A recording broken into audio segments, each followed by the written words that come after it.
It's December 1st, 2013, and this is the third video for today, and I'm mostly going over some things that I talked about yesterday that I wanted to clear up a little bit. And in this last video that I was just talking about,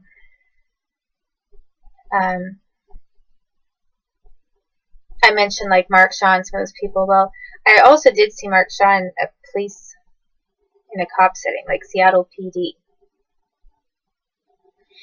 And I was taken to Seattle PD offices as well as Seattle field offices for the FBI. You know, they were different buildings. They were sort of close. You could walk from one to the other, but they were completely different buildings with different entrances to go to. And you know, when I was awake and not drugged, and it was daytime and I wasn't being smuggled in back and forth, you know, I could see for myself where we were going. And so he had something to do with government operations there in some way. And what exactly, I'm probably not very sure. So and again with the Ross and then Rob Schneider, who were there when I was being raped, they were making me get on all fours when I was getting raped from behind. And then this girl who was with them for both situations, they had a young woman. She was sitting there harassing me, calling me, "You silly dog. You're just a silly dog, aren't you?" Calling me a silly dog. And that was because Kate Middleton, I don't know why they were so into this whole Chinese astrology star sign thing, but I guess Katie was born into the sign of the, some people talked about it once and they got mad that I joked that she was a dog, because they thought that was an insult. Well, it was an insult. And no, but I was a kid, and but they started using this whole weird Chinese astrology symbolism for means of torturing and rubbing it in that they were torturing me later. So since I called her a dog, because she was born under this Chinese astrology sign of the dog, at the year she was born, 1982 or whatever, they were then raping me, including Canadians, and then calling me a silly little dog. And then when they lied about me a couple decades later to kidnap my son from me and traffic him back to the U.S., they put me into basically what amounted to like this huge dog cage and transported me to their immigration center and told me to bow down,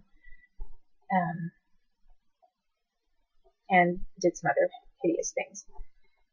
So, you know, they've just never really. Canada was also involved in trafficking my music, and whenever I was in Canada up to the age of 8, I was always being asked by them, "When are you going to write us another song?" You know, and because they knew who the songwriter was. Canada knew, England knew, and the United States knew. They knew who the original songwriter was.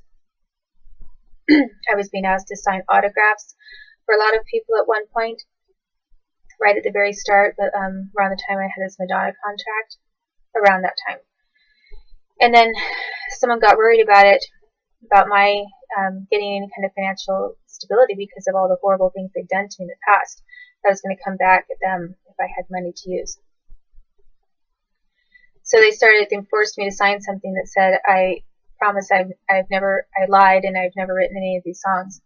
When it wasn't the truth, they were torturing me to sign that. And then all these cops still on the side, cops, state patrol, all these different people, they were asking me to sign caps for them, shirts, mementos, all kinds of things with my signature so that they could have a souvenir of something that I had signed for their own kids, which is pretty sick. You know, they're stealing everything from me, but and telling the public that I'm a liar and that I haven't created anything. And then they're so greedy. They still wanted a souvenir for their little kids who would never get tortured. And so yeah, I was supposed to be on all fours so I could be the silly little dog. And then the other thing about having one finger up, I think that the cops were doing that because another thing they had me do in Moses Lake at the airport is a military airport. And prior to my getting raped by all these different cops and people, they told me one day I was getting trafficked back and forth from that airport in Moses Lake. And it's on a base, a military base. And one day they told me to run this one drill that some of the English and Canadians actually had me run sometimes, like an obstacle course kind of a thing. And they said, we want you to run out here in between these cones.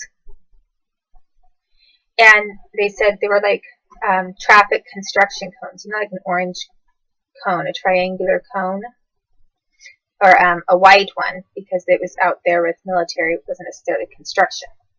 They said, we want you to run back and forth in between these cones and keep your finger up and say, I'm number one, I'm number one. And so they wanted me to grin and smile and look really happy and hold my finger up in the air and say, I'm number one, and shout, I'm number one, as I was being forced to run in between these cones. So then later, you know, here are all these cops sticking their fingers into my vagina and then holding their finger up and going to the door to show Bob Jr., my dad. So these people are pretty pathetic, you know, jealous of little kids, committing hate crimes to that degree. I think that it boils down to the fact that they must have had some pretty low self-esteem issues themselves, because they were stealing from a little girl. You know, they were real men. They would have been working real jobs and making their own money and not torturing little girls to get money. But they weren't real men. So the more they tried to, you know, there were a lot of women involved too, and they weren't real women. And the more that they tried to degrade me, it somehow made them feel like, well, now she's not so virginal or special.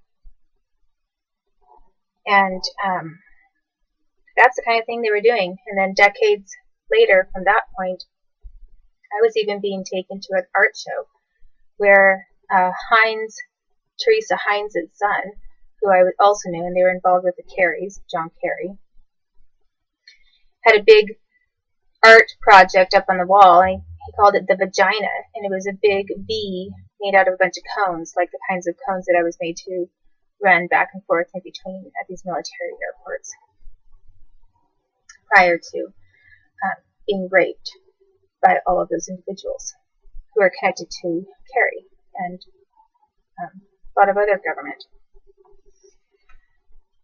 So the other thing that I want to clarify that I mentioned, maybe not yesterday, but in one of these videos, I did bring it up yesterday, but I at some point talked about how there were twins or triplets, and I wasn't quite sure with the Bobs and Dixies about it.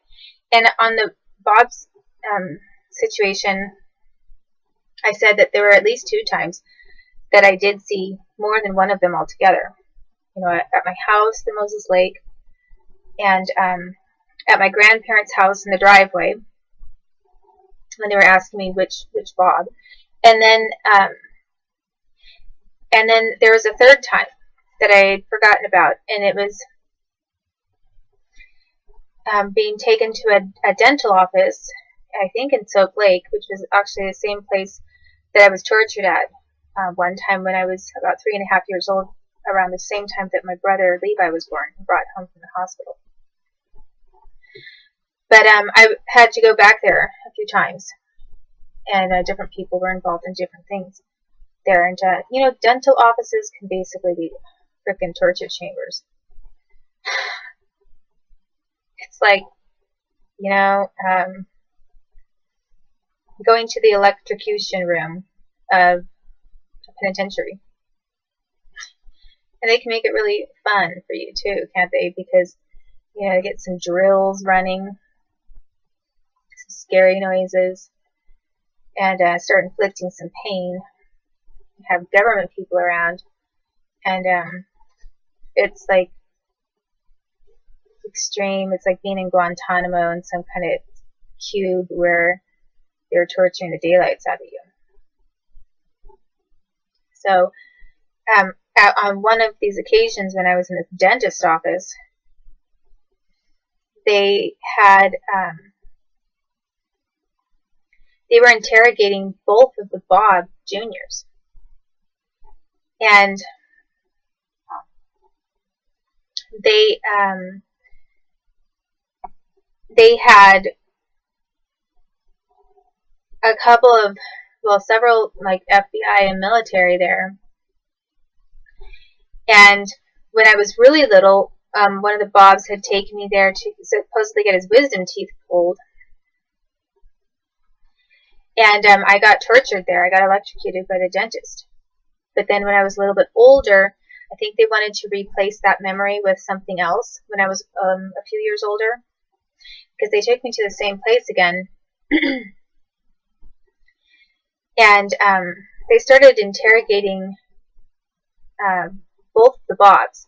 And I saw both of them. And one of them, and actually they had another dental problem, but I don't think it was really dental. I think it was from torture.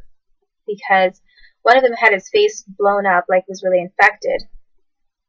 Kind of like if you had a wisdom teeth problem or abscess to a situation. And then the other one was even worse. His face was much worse. He had like gross swelling and extension.